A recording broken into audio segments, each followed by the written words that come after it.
Palavra da Verdade, com Hernandes Dias Lopes. Eu quero trazer ao seu coração uma palavra para encorajar você, para edificar sua vida. E eu convido você então, que está aí na sua casa, para abrir comigo a sua Bíblia, no Evangelho de Jesus Cristo, conforme o relato de João, no capítulo 6. João capítulo 6, nós vamos ler a partir do verso 35, alguns versículos que vou mencionando para o seu acompanhamento aí. João 6, 35. Declarou-lhes, pois, Jesus: Eu sou o pão da vida. O que vem a mim jamais terá fome, e o que crê em mim jamais terá sede. Porque eu já vos disse que, embora me tenhais visto, não credes. Todo aquele que o Pai me dá, esse virá a mim. E o que vem a mim, de modo nenhum o lançarei fora. Porque eu desci do céu, não para fazer a minha própria vontade, e sim a vontade daquele que me enviou. E a vontade de quem me enviou é esta: que nenhum eu perca de todos os que me deu. Pelo contrário, eu o ressuscitarei no último dia. De fato, a vontade de meu Pai é que todo homem que vir o Filho e nele crer, tenha a vida eterna, e eu o ressuscitarei no último dia. Bom, eu quero conversar um pouco com você sobre o seguinte tema: é possível eu ter a certeza da vida eterna? É possível eu ter a certeza da minha salvação? Algumas pessoas acreditam que, embora crendo no Senhor Jesus Cristo, nascendo de novo, sendo habitada pelo Espírito Santo, tendo o selo do Espírito Santo, tendo o seu nome escrito no livro da vida, que ainda podem cair da graça e perder a salvação. Ou seja, que agora ela pode ser membro da família de Deus, ovelha de Cristo, propriedade exclusiva de Deus, separada por Deus para ser sacerdócio real e nação santa, para em seguida tudo isso se perder, tudo isso ir por água abaixo, e essa pessoa acabar indo para a condenação eterna. O problema aqui não é que a salvação é frágil, que a obra de Deus é incompleta, que Deus falhou em completar a obra que começou a fazer. O problema aqui é uma deficiência de entendimento da Escritura. Se este é um lado perigoso, estar salvo, mas não se sentir como tal, como Paulo orientou o seu filho Timóteo: Timóteo, toma posse da vida eterna. Às vezes você tem uma herança gloriosa, uma riqueza extraordinária, mas vive paupérrimamente, sem qualquer segurança, sem qualquer convicção. Como o apóstolo Paulo dizia: eu sei em quem eu tenho crido, e eu estou certo de que Ele é poderoso para guardar o meu depósito até o dia final, e vive uma vida de instabilidade, de temor e de insegurança. Há outros, entretanto, que do outro lado arrotam uma segurança e certeza, fundamentados num equívoco, dizendo-se salvo, seguro, inabalavelmente seguro, mas que nunca passou pela experiência do novo nascimento, da conversão, da regeneração. Não é uma nova criatura. As coisas não se tornaram novas e as antigas não ficaram para trás. Tem uma profissão de fé formal, externa, às vezes até robusta, como narrada por Jesus no seu sermão do monte. Senhor, Senhor, porventura não profetizamos em teu nome, porventura não fizemos milagres em teu nome, porventura não expelimos demônios em teu nome. E Jesus não vai questionar a realidade desses fatos, mas vai dizer: apartai-vos de mim, vós os que praticais a iniquidade, eu nunca vos conheci. Então, se é um problema a pessoa salva não se sentir salva, também é um problema uma pessoa não salva sentir-se salva. Há dois problemas. Um é não ter a segurança da salvação, tendo sido salvo. O segundo problema é achar que estar salvo e sentir-se seguro quando nunca foi salvo. Então, eu quero ver com você à luz da Escritura, se você que creu no Senhor Jesus Cristo, nasceu de novo, é nova criatura, é ovelha de Cristo, é membro da família de Deus, é propriedade exclusiva de Deus, é a herança de Deus, é a menina dos olhos de Deus, é o templo da morada de Deus, tem o seu nome escrito no livro da vida. Se você pode ter, à luz da Bíblia, certeza, segurança da vida eterna.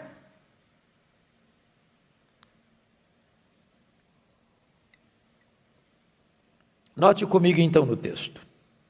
Primeiramente, veja o versículo 35. Declarou-lhes, pois, Jesus: eu sou o pão da vida. O que vem a mim jamais terá fome, e o que crê em mim jamais terá sede.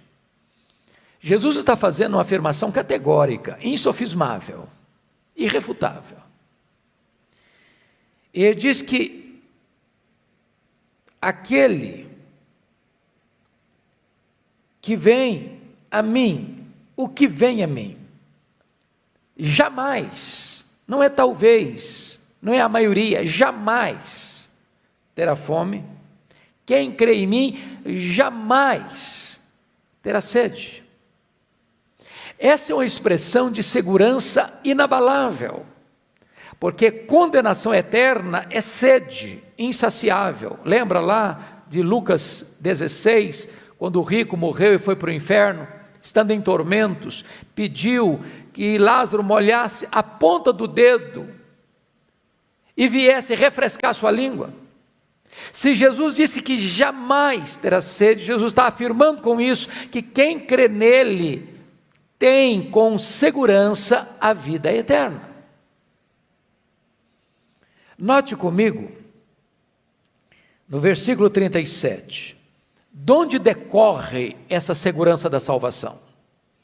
E Jesus diz assim: todo aquele que meu Pai me dá, esse virá a mim, e o que vem a mim de modo nenhum lançarei fora. Note que as doutrinas da graça vão como que num elo de uma corrente, sendo ligadas umas às outras. Primeiro, note você a doutrina da eleição: todo aquele que meu Pai me dá.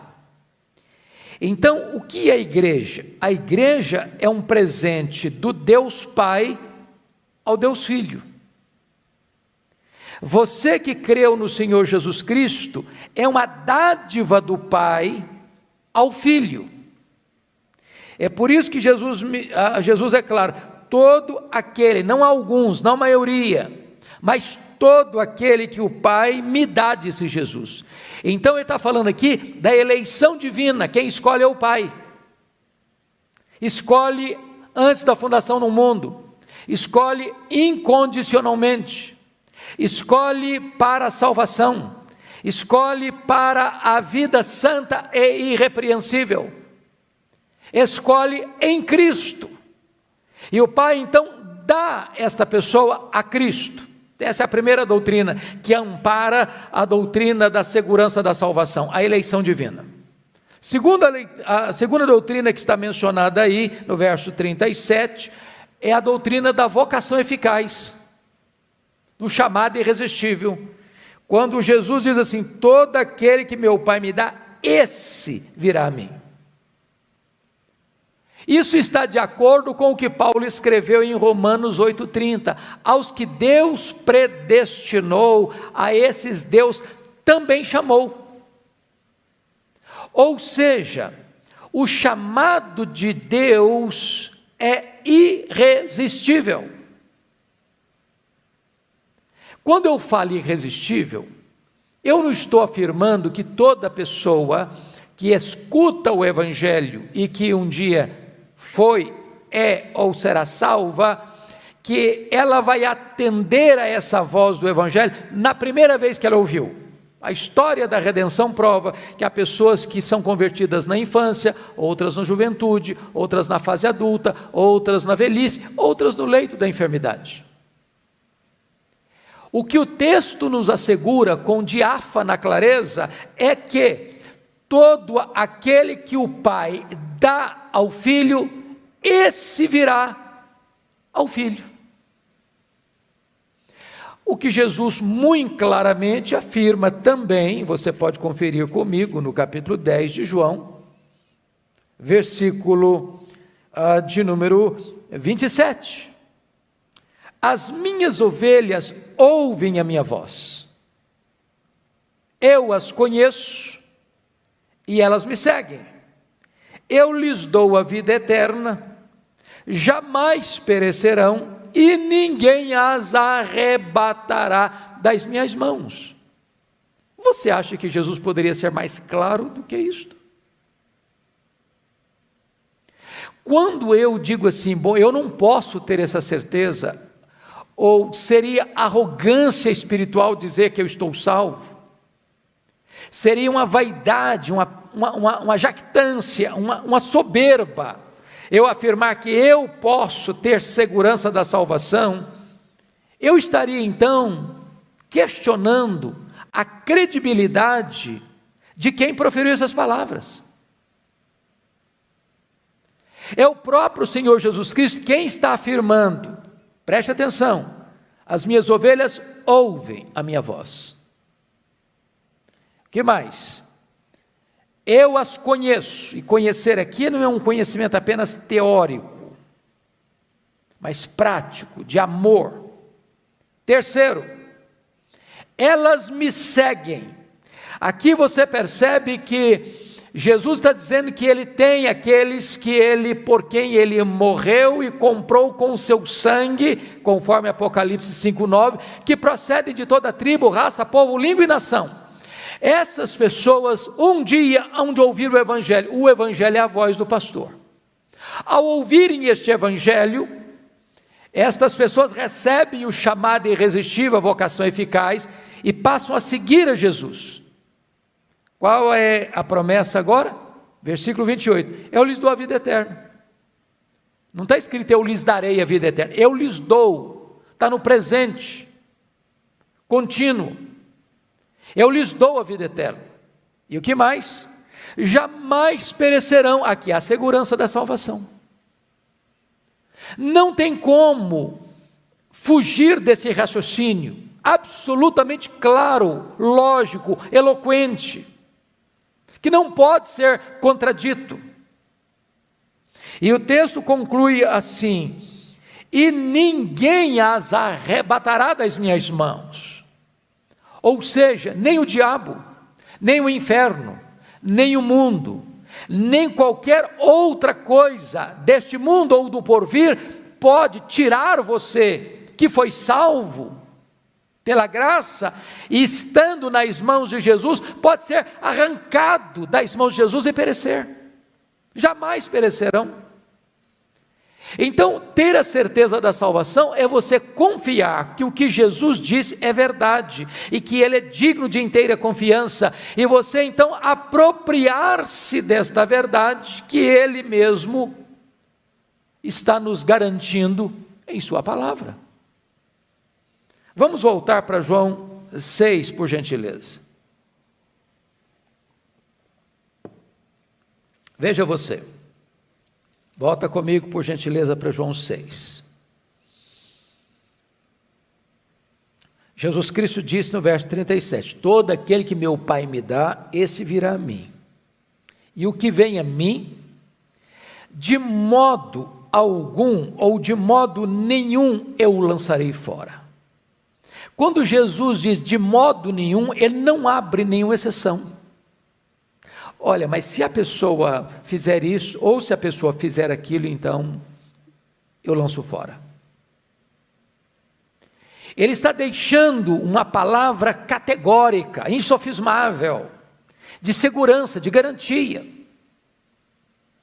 Talvez você argumente, pastor, mas eu conheço fulano, beltrano, ciclano, que foi membro da igreja, que trabalhou na igreja, que foi líder na igreja, que foi pregador na igreja, que exerceu cargo de liderança na igreja, que foi pastor na igreja, e se afastou da igreja e morreu lá no pecado. E aí? E aí? Como é que se responde a uma questão dessa? O ponto importantíssimo aqui, você não deva questionar ou duvidar ou rejeitar a doutrina por causa desta, daquela ou daquela outra experiência de alguém. Não foi a doutrina que falhou. O que você precisa questionar é se essa pessoa de fato nasceu de novo. Você nota que Judas Iscariotes era um apóstolo de Jesus. Aliás, o único dos 12 que tinha um cargo de confiança. Era o tesoureiro do grupo. Ele jamais levantou suspeita dos seus pares, até o momento final da ceia. Se Jesus não desse a senha e não deixasse claro para os seus condiscípulos, eles não suspeitariam da integridade de Judas Iscariotes. Entretanto, Jesus sempre sabia que ele era o traidor, que ele nunca tinha nascido de novo.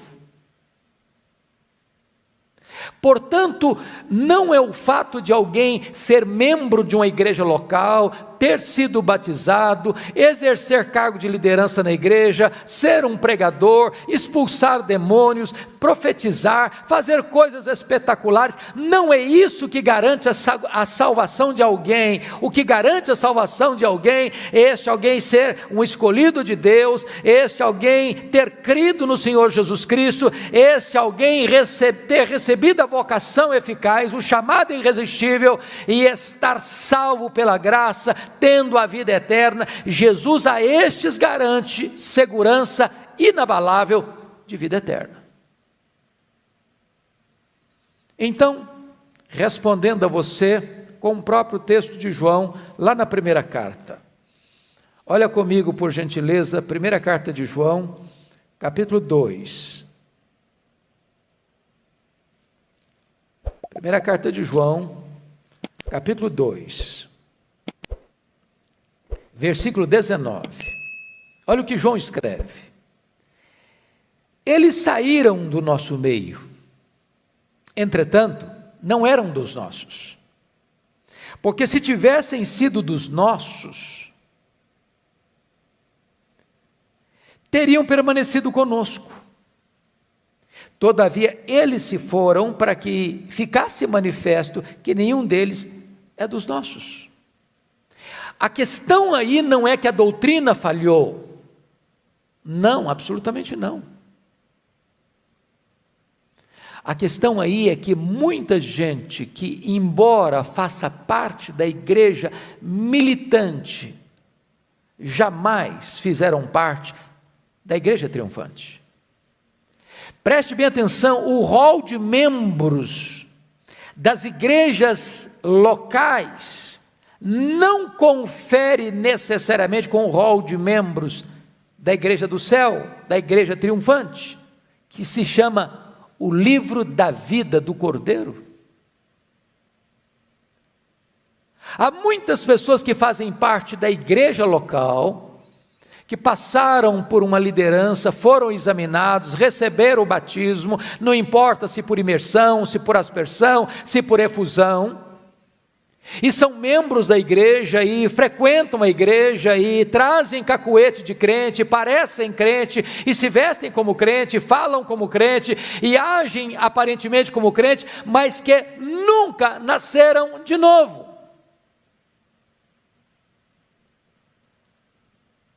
Então, não é a doutrina que falhou, é que essas pessoas nunca, de fato, nem foram dadas pelo Pai, nem vieram de fato a Cristo, portanto não têm a vida eterna permanente em si mesmas.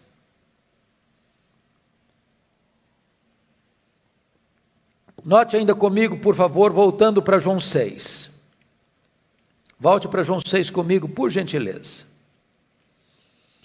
E há mais um texto que eu gostaria de esclarecer ao seu coração. Vejam vocês, no versículo 47, em verdade vos digo, quem crê em mim, disse Jesus, tem a vida eterna. Eu pergunto a você, que tempo verbal está aí o verbo? Ele não disse, em verdade vos digo, quem crê em mim, teve a vida eterna, não disse isso. Nem está escrito aí, em verdade vos digo, quem crê em mim terá a vida eterna, também não está dito isso. O verbo ter está no presente do indicativo. Quem crê em mim tem a vida eterna. Então eu faço alguma pergunta para você, algumas perguntas. Primeiro, Jesus poderia mentir? E a resposta é óbvio que não, ele é a verdade. Então, segunda pergunta, quem crê em Cristo tem o quê? À luz do texto, a vida eterna. Quem é que tem a vida eterna? Aquele que crê em Cristo. E eu pergunto a você, você crê em Cristo? Bom, se você crê em Cristo, o que é que você tem?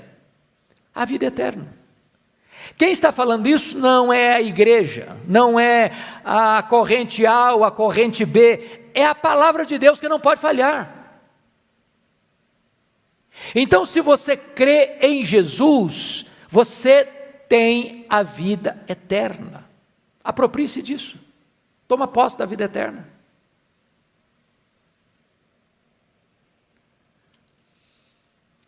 Deixe-me citar mais um texto de João.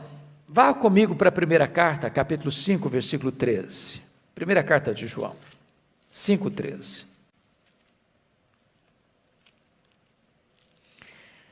Você bem sabe que o Evangelho de João foi escrito com um propósito e a primeira carta com outro propósito. Nós vamos dar uma olhadinha nos propósitos destas duas obras tão importantes que João escreveu. Então, desculpe, mas volte só um pouquinho comigo no Evangelho de João, lá no capítulo 20, verso 31. João 20, 31. Confira aí comigo. Depois nós vamos juntos para a primeira de João. O que está escrito em João 20, 31?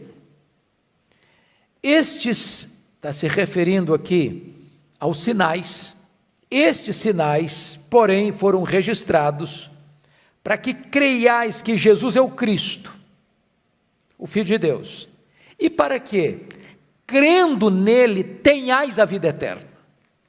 Então, o Evangelho foi escrito com esse propósito. Qual propósito? Para que você, ao ver os sinais de Jesus, e o Evangelho de João registra 7 sinais, dos muitos que ele fez, inúmeros que ele fez, João selecionou 7, para provar que ele de fato era Deus, porque fazia as obras de Deus. Ele transformou água em vinho, ele curou o filho do oficial, ele multiplicou pães e peixes, ele andou sobre as águas, ele curou o paralítico de Betesda, ele curou o cego de nascença e ele ressuscitou Lázaro. 7 milagres. Estes foram registrados para que você creia que ele é o Filho de Deus e que, crendo nele, você tem a vida eterna. Então, a salvação, a vida eterna é em Jesus. Então, foi esse o propósito de João escrever o Evangelho. Agora, vamos ver qual foi o propósito dele escrever a primeira carta. Agora, abra comigo lá, 1 de João, capítulo 5, versículo 13. Estas coisas vos escrevi, a fim de saberdes que tendes a vida eterna. A vós outros que credes em o nome do Filho de Deus. Veja você que João agora dá um passo além do que deu no Evangelho. O Evangelho foi escrito para que você saiba que ao crer em Jesus você tem a vida eterna. Mas não basta você ter a vida eterna, você precisa ter mais, você precisa ter convicção, segurança plena, absoluta, inabalável, de que quando você crê em Jesus, você tem essa certeza da vida eterna. É o que está escrito. Estas coisas vos escrevi a fim de saberdes. Saber o quê? Que tendes a vida eterna. Quem é que tem a vida eterna? Vós os que credes em o nome do Filho de Deus. Então, se você crê no nome do Filho de Deus, João está dizendo o seguinte: você precisa saber disso, ter certeza disso, ter segurança disto, apropriar-se disto. É triste quando às vezes as pessoas classificam as doutrinas por correntes doutrinárias ou teológicas. Bom, se eu sou calvinista, eu tenho que ter certeza da salvação. Se eu sou arminiano, eu posso ter dúvida. Nós não estamos falando aqui de correntes teológicas, nós estamos falando aqui de uma questão tão simples, tão clara, que quem nunca escutou falar em Calvino ou em Armínio pode entender. Pode entender. É a voz eloquente, a voz límpida, clara, meridiana das Escrituras.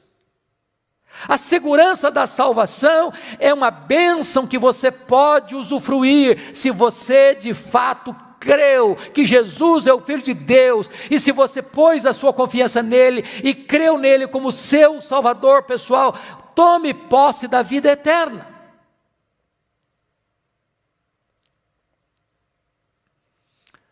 Deixa eu lhe dar mais um passo.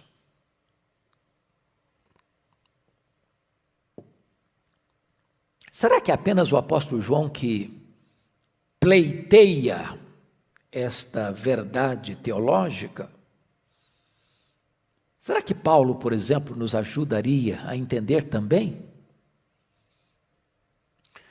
E eu não quero me delongar, e eu quero ser muito objetivo e muito simples e ao mesmo tempo contundente com você na defesa dessa verdade. Então vá comigo para Filipenses capítulo 1, versículo 6. O que Paulo escreve aí? Ele diz assim, Filipenses 1, 6. Estou plenamente certo. Ele não está com dúvidas, ele não tem incertezas, ele não está confuso. Ele diz: eu estou plenamente certo. Certo de quê? De que aquele que começou boa obra em vós há de completá-la até o dia de Cristo Jesus. Bom, você precisa compreender uma coisa. Deus não é pego de surpresa, Deus não fica em apuros, os decretos de Deus são eternos, unos e eficazes.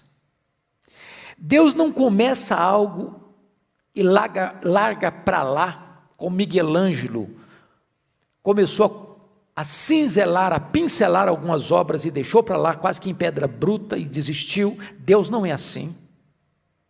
Quando Deus começa, Ele termina. É por isso que Paulo em Romanos 8,30 deixou tão claro: aos que Deus predestinou, a esses Deus também chamou, aos que Deus chamou, a esses Deus também justificou, e aos que Deus justificou, a esses Deus também glorificou. Em outras palavras, de ponta a ponta, a obra é de Deus, e Deus não pode falhar. Então, quando Deus começou a boa obra em você, certamente Deus há de concluí-la. Deus não vai largar a sua obra no meio do caminho. Deus não se frustra. Os planos de Deus não podem ser frustrados.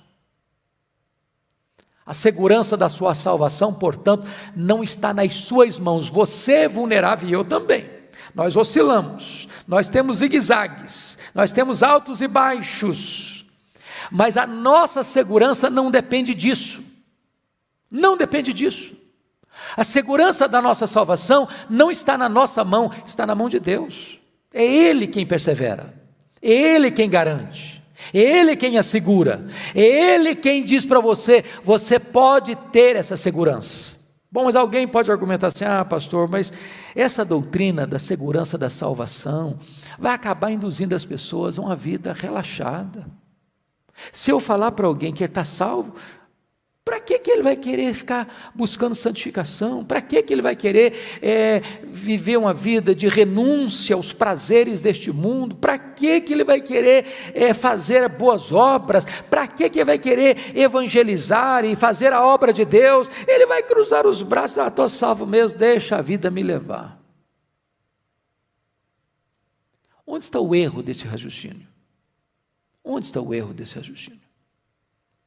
O erro desse raciocínio está no fato de que aquela pessoa que foi verdadeiramente salva, ela não ama mais o mundo, ela não se conforma mais com o mundo, ela não tem mais prazer no mundo, ela não faz provisão para o pecado, ela foi escolhida e salva por Deus para ser santa, para ser irrepreensível, e ela se deleita em Deus, ela tem prazer em Deus. Quando ela resvala os pés e cai, ela não permanece caída, ela tem prazer e urgência em voltar para Deus, como Abraão, que algumas vezes resvalou os pés, mas logo recomeçava a sua jornada, levantando um altar e adorando a Deus. O salvo não tem mais prazer no pecado, ele não permanece no pecado. O pecado é um acidente na sua vida e não uma prática.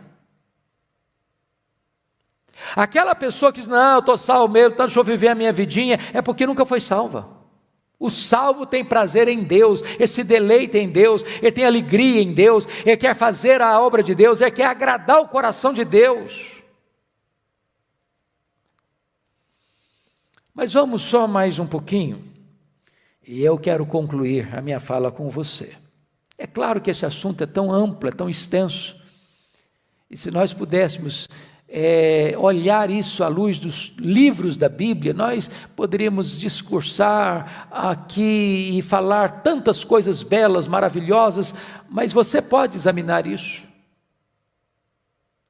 O que eu estou lhe dizendo é apenas aquilo que é suficiente para você que creu no Senhor Jesus Cristo. Apropriar-se da sua salvação. Tome posse da vida eterna.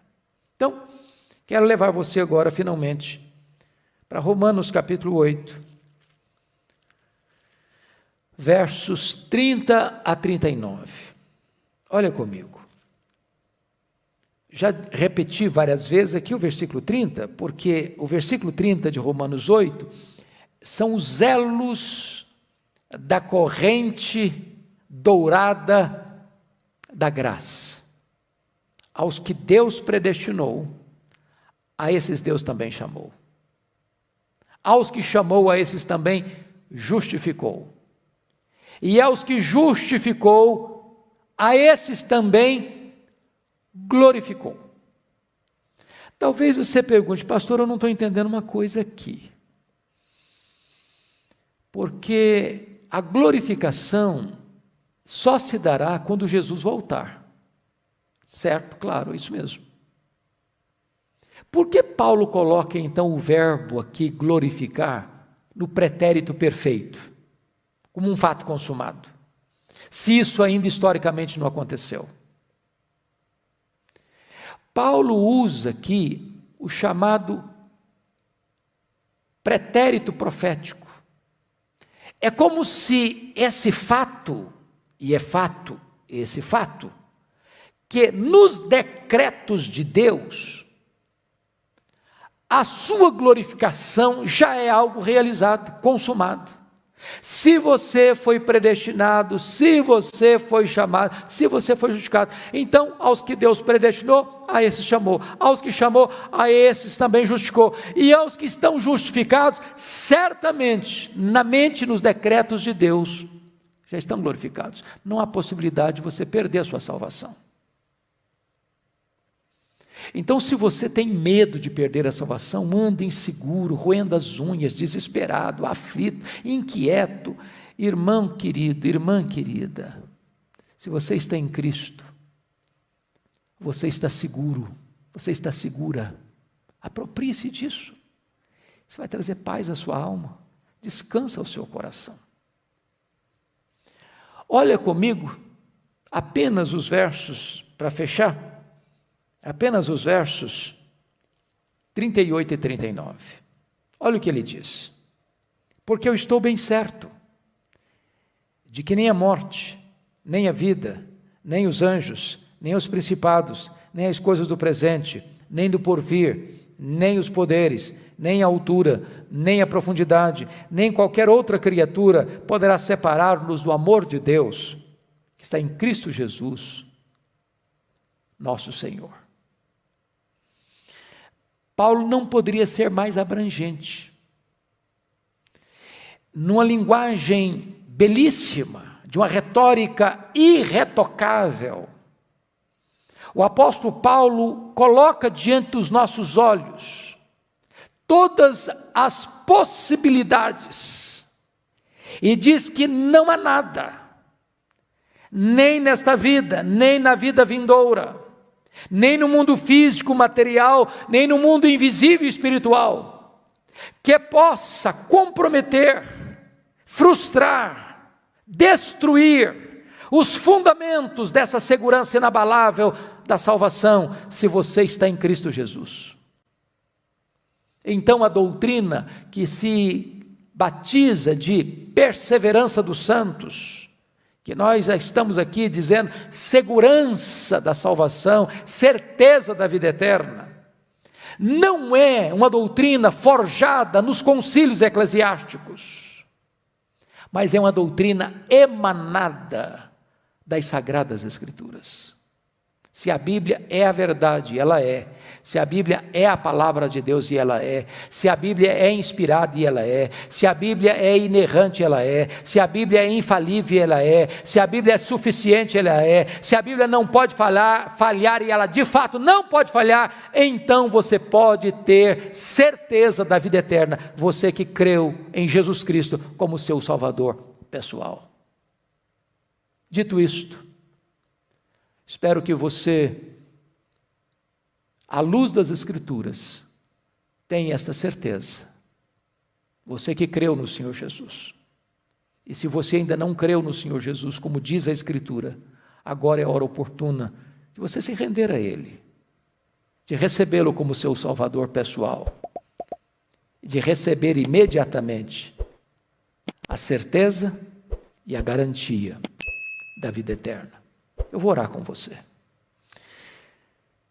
Agradecemos-te, Deus, a riqueza, a beleza e a segurança bendita desta verdade que emana das Escrituras.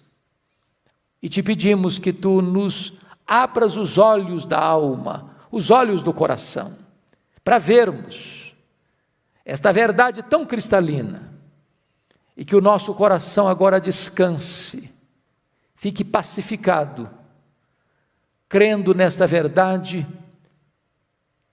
que é límpida, que é clara, que é eloquente, que abençoa a nossa vida, a verdade de que todo aquele que crê em Jesus, esse tem a vida eterna.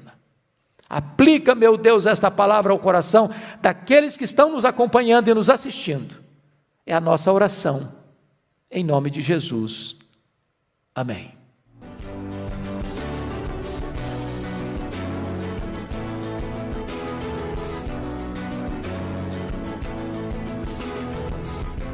Palavra da Verdade, com Hernandes Dias Lopes.